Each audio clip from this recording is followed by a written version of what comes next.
Dear students, this session is about how to draw the deflected shape of a beam and to draw qualitative bending moment diagrams and how to interpret the bending moment diagrams. So that is what we will discuss in this particular lecture. So basically, this is what we are trying to learn: deflected shapes and qualitative bending moment diagrams.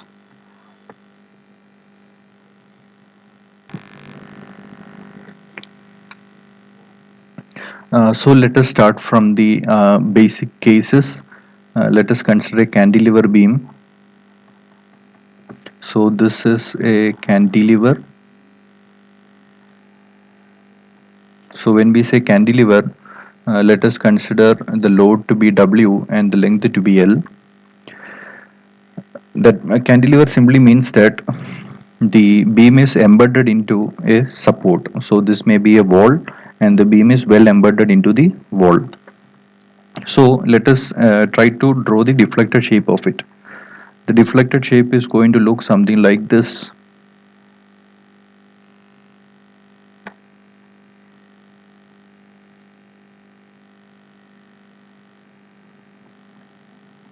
So the deflected shape is going to look something like this. It's going to be curving like this. That's the way the deflected shape is going to be. Now if you try to imagine, where will the crack formation occur? When it bends like this, where will the crack formation occur? For example, you take a stick and you try to bend it like this.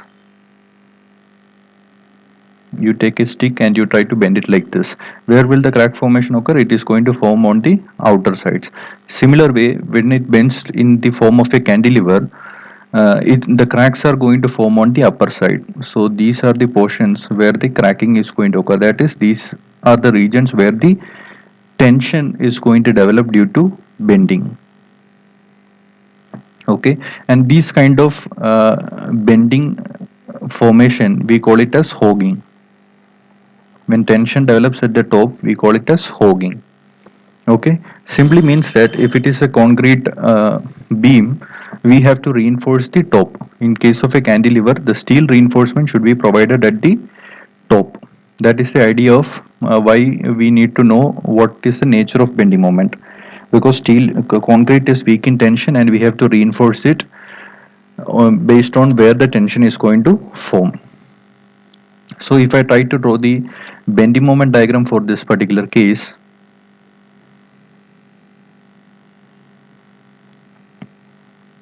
the bending moment is going to be 0 here and it is going to be maximum at the other end. So if it is a concentrated loads, the bending moment diagram is going to be linear in nature. So this is going to be a negative bending moment diagram. The maximum magnitude is going to be WL. If instead of this concentrated load, if it was a UDL, the bending moment diagram would have been a negative parabola. So it would have been a negative parabola and this would have been W L square by 2.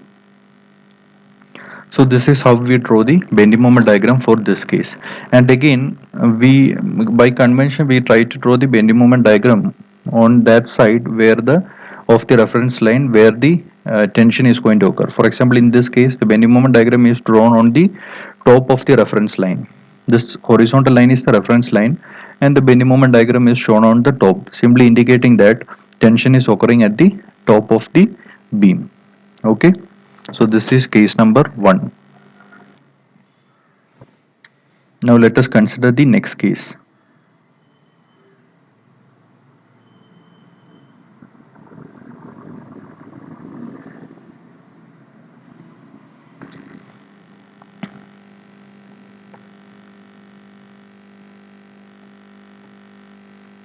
Case 2 that we are going to consider is an arbitrary case. We have a hinged support and we have a beam like this. So it is loaded on this side by W. The length is L here. It is loaded on this side also by W and the length is L here. Now there is only one support. can you assess the nature of equilibrium? Is it in equilibrium or not? So is it in equilibrium? Yes, it is in equilibrium. Second thing is it stable or unstable? The question is it stable or unstable? It is unstable. So this is a case of unstable equilibrium. Okay, this particular beam is in a case of unstable equilibrium. Simply means that it is in equilibrium now, and you try to disturb the equilibrium, it is going to be losing its state of uh, equilibrium, and it has to readjust to a new state. Now let us try to draw the deflected shape of this. So if you try to draw the reflected shape,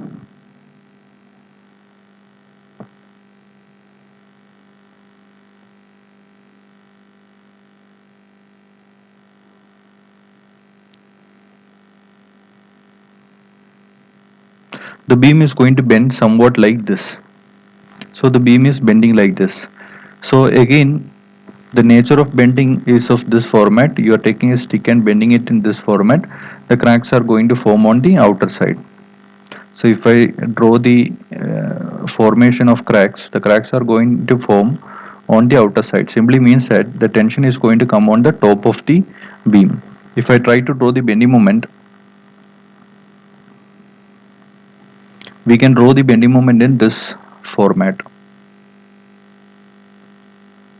So this would be the bending moment. Magnitude is going to be here, it is going to be WL. So in case if it was replaced by a UDL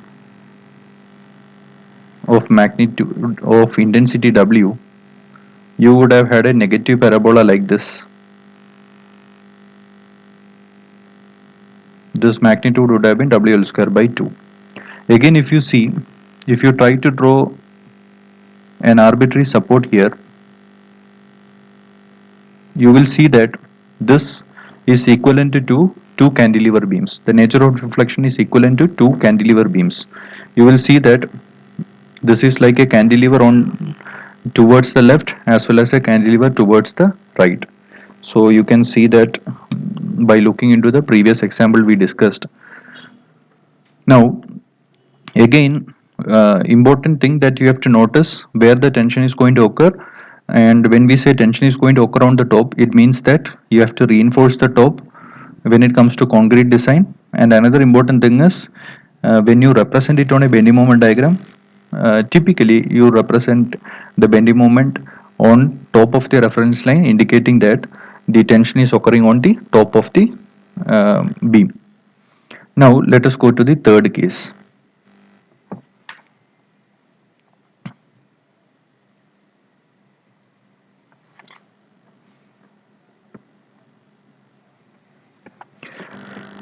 Case 3 I would like to discuss is a beam like this, and if we apply a load on this side, what will be the nature of bending? Will this beam bend? This beam is not going to bend, rather it is simply going to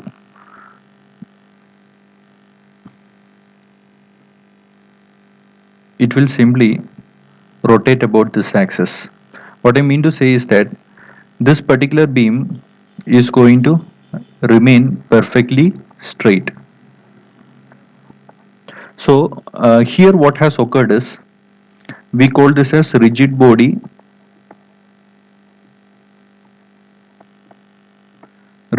movement. So this particular beam, if you look, there is only one support, and this particular support allow it to freely rotate about the hinge, and that simply means that rigid body movement is permitted, and therefore when the load is applied, it instead of bending, this particular beam is going to undergo rigid body movement, that is pure rotation about the hinge. Now imagine, what if we had one more support? So instead of a beam like this, what if we had a support here? What would that support do? Imagine the loading is like this. So when the loading is like this, what this support will do is, it will tie down this point to here.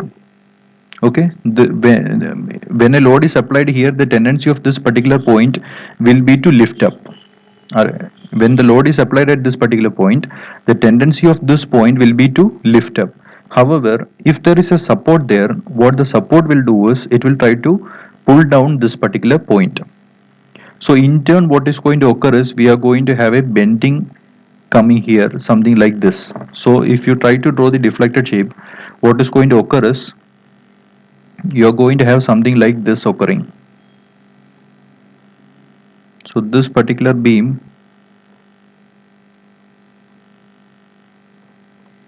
is going to deflect in a shape something like this.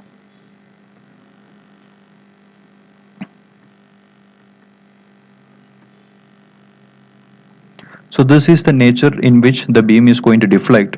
And if you try to draw the nature, if you look into the nature of bending, this region has bended like a cantilever. This region also has undergone hogging. So if you try to see where the crack is going to occur, the crack is going to occur on the top of the beam. And if you try to draw the bending moment diagram, you will see that the bending moment diagram is going to look like this. It is again going to be hogging, and the magnitude of the bending moment will be, if this is W and let us call this as A and let this be L, the magnitude here will be W into A. This will be the magnitude of the bending moment.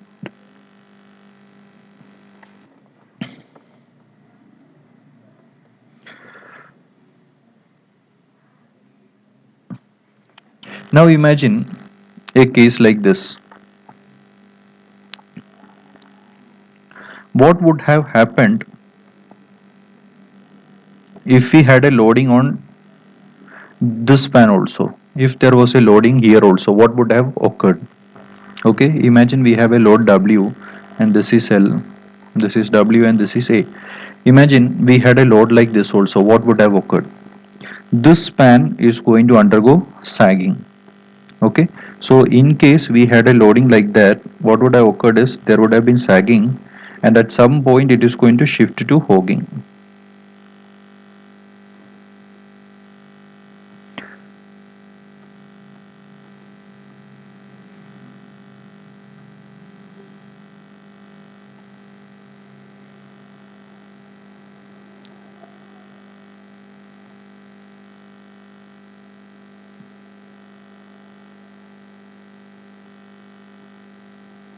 So this would have been the deflected shape. So if you look very closely, what you would see is that at some point in the beam, the bending moment is changing its shape. So from let us say this point is A, let us call this particular point as B, and this point as C, and this point as D. So at B, what is going to occur is the bending moment is changing its shape from sagging to hogging. So this transformation is occurring at the point B, and this point we call it as the point of contraflexion, where the bending moment changes its sign. The bending moment is changing from sagging to hogging, and we call it as the point of contraflexion. Significance is that if you look here in this region, the bending moment will be in sagging. That means tension is going to occur at the bottom of the beam, and in this region the bending moment is going to be hogging, which means tension is going to occur at the top of the beam. So that is the importance. So now if you try to draw a bending moment diagram for this, you can draw a qualitative bending moment diagram. All the loads are concentrated loads, therefore it will be straight lines, and you can draw a qualitative bending moment diagram. So the magnitude of the bending moment diagram here will be W into A, and it is going to be 0 at the point of contraflexion. At this point it is going to be 0, at here it is going to be WA, here it is going to be 0, and here also it is going to be 0, and it is going to be positive maximum here. So if you try to draw a bending moment diagram, the bending moment diagram will look like this. So this would be negative and this would be positive. The positive maximum has to be calculated from basic mechanics. So you have to apply mechanics and find out the support reactions, and you can calculate the maximum at this particular point. We know the maximum is going to occur right below the load. So this maximum, positive maximum, will be occurring below the load. Here again, if you look, the bending moment is shown on that side of the reference line where the tension is occurring. For example, here tension is occurring at the top, therefore we have shown the bending moment diagram over the reference line, and in this region bending moment tension is occurring at the bottom, and we have shown the bending moment diagram below the reference line. Now let us consider another case. Now in this case the loading is again similar. The difference is we have a load here and we have a load here. So W we have it here. Let us call this as a, let this be L. We have W here and we have another portion. So here we have a overhang here, and this is the nature of the loading. So if you try to draw the bending moment diagram, the deflected shape is going to look like this. There is going to be bending and it is going to change shape here.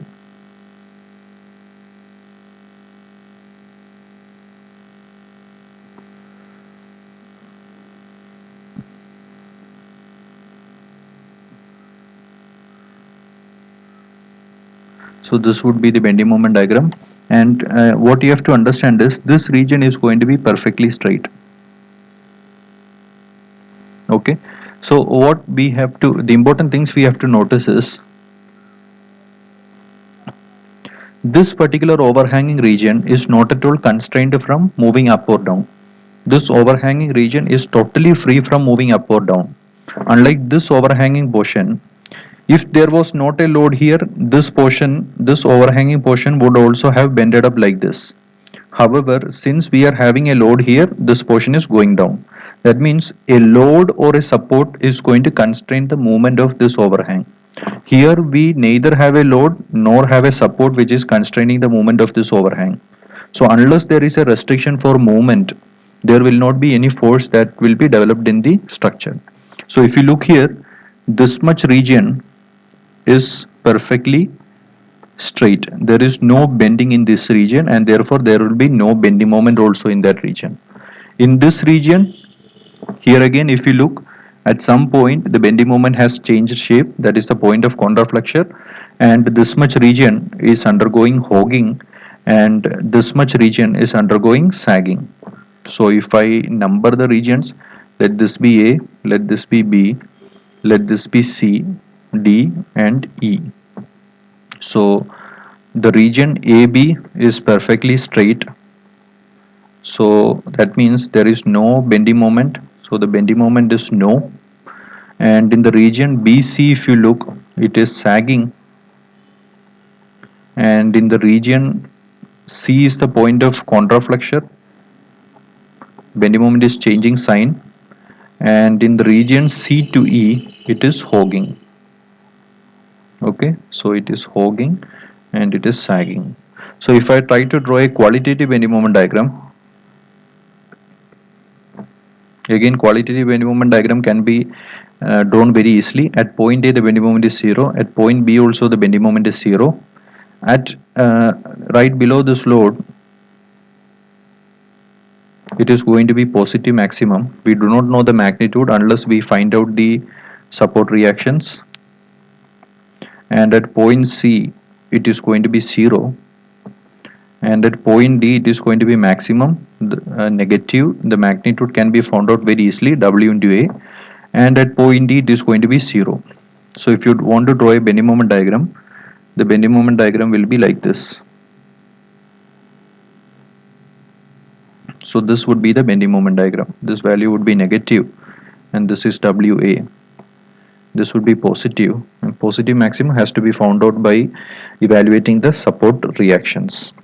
Okay, and this region is 0 because the bending is freely allowed.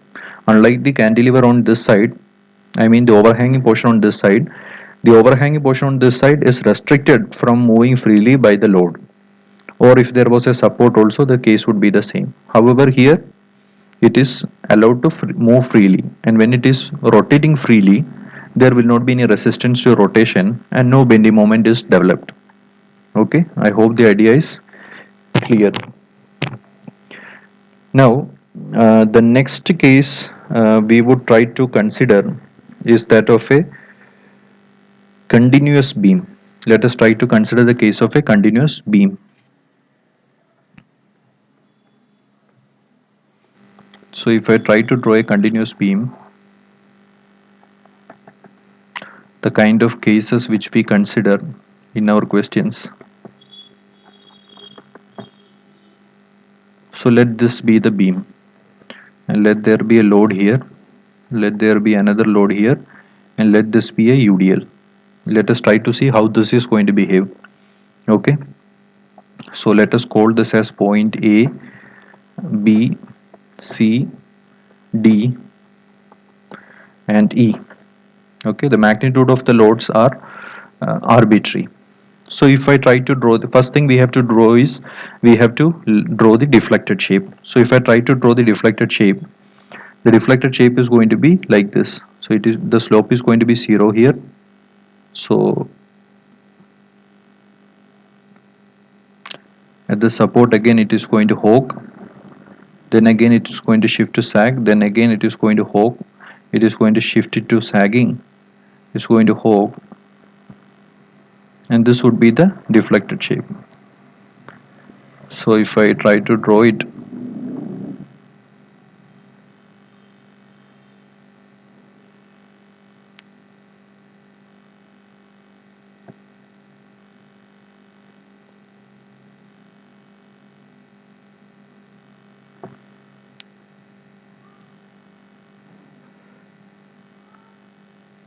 so the deflected shape is going to be something like this. If you look here, the various points,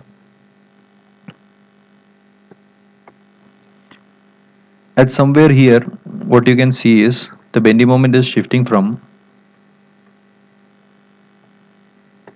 at the support the bending moment was sagging, and somewhere here the bending moment is shifting from sagging to hogging. Here also at somewhere at this point the bending moment is shifting from sagging to hogging. Here also at somewhere here it is shifting from hogging to again sagging. Here again at somewhere it is shifting from sagging to hogging. Here also somewhere it is shifting from hogging to sagging, and here again shifting from sagging to hogging, and this region will be entirely hogging. Okay, so again if you try to draw the crack patterns, in this region cracking is going to occur at the top, in this region cracking is going to occur at the bottom, here again cracking is going to occur at the top, here cracking is going to occur at the bottom, here it is going to occur at the top, here this will be occurring at the bottom.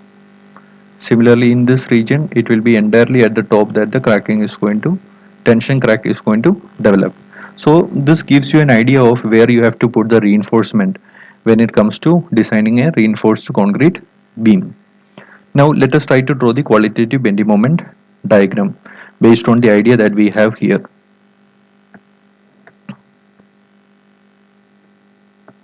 So what we can do is, if I try to draw a straight line, and this is point A, so here you have a negative value of bending moment, and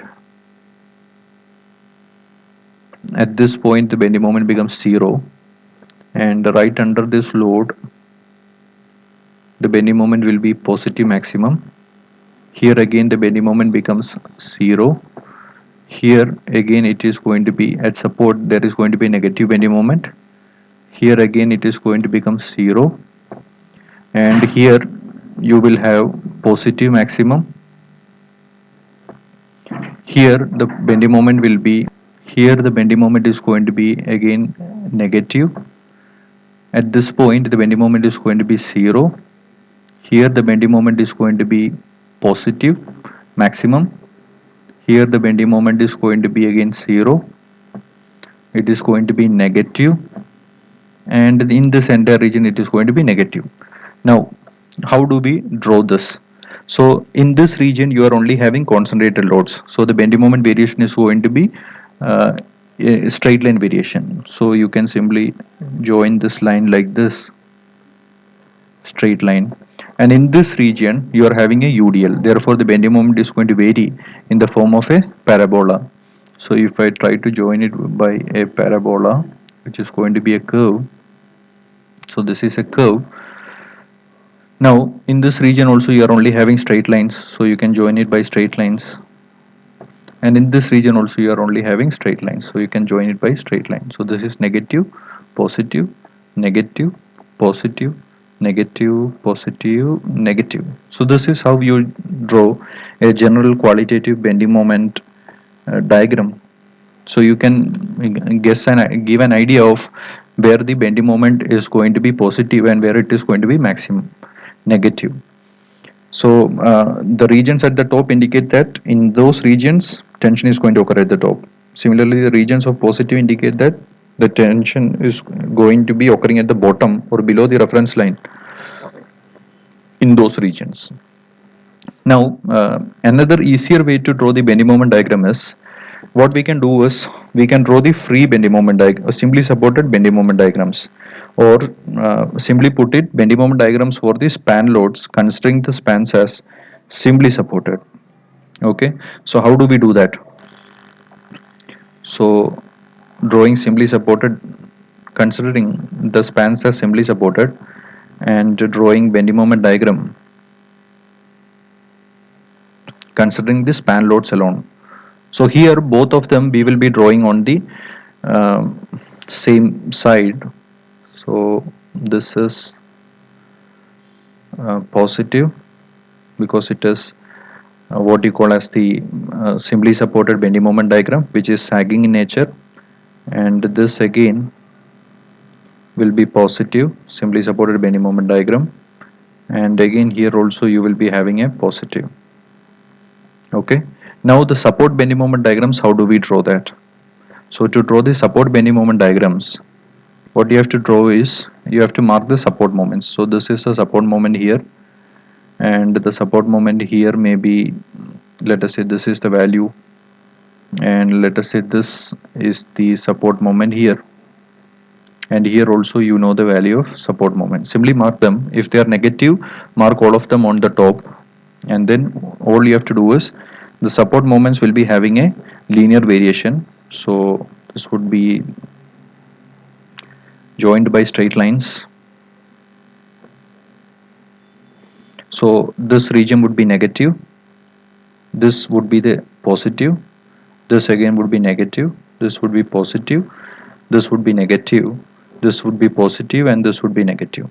So whatever region that is intercepted, that is between the two diagrams, that is what we have to take. So if you look, the net bending moment diagram would be, we will only be considering these regions. I mean, these are the regions which we will be considering as the bending moment diagram. That is the region enclosed by both the diagrams. That will be the region which we will be considering as the actual bending moment diagram. Now if you look this is somewhat similar to what we are having here. Okay, the shape of this particular color diagram that I have shown, which is the net bending moment diagram, will be similar to what we have drawn here, but only thing is the reference line is different, and therefore there may be some shape differences, but more or less if you look into the values, they are going to exactly match. So here the principle that we are using is, we are having a simply supported bending moment diagram, we are having a simply supported beam with span loading, and we are going to draw the bending moment diagram for that. Then we are going to superimpose it with the support bending moment diagram. So these two, if you try to superimpose, you will be getting the net bending moment diagram. So that is the concept we will be using more often while doing the our analysis. However, the problem with this kind of a bending moment diagram is it do not convey as easily as the message that this net bending moment diagram is going to convey. Because if you look right into this net bending moment diagram, you can easily identify which are the regions where the tension is going to occur, whether it is above the top, on top of the beam or on bottom of the beam. But when you look into this kind of a diagram, such a message is not as easily conveyed as that is conveyed by the net bending moment diagram. Okay, so this is once again, this is the bending moment diagram, which is the net bending moment diagram, and this is the bending moment diagram that is obtained by superimposing the similarly supported beam with bending moment diagram with span loading, and we are superimposing it with the bending moment diagram of support moments. So I hope the concepts that we have discussed in this lecture is clear to you. The only thing we have discussed is how to draw the deflected shapes of the beam, and how to interpret the bending moment diagrams, and how is it helpful in the design of reinforced concrete structures. Once you learn steel structures, you could learn further applications of the implications of bending moment diagram. Okay, thank you.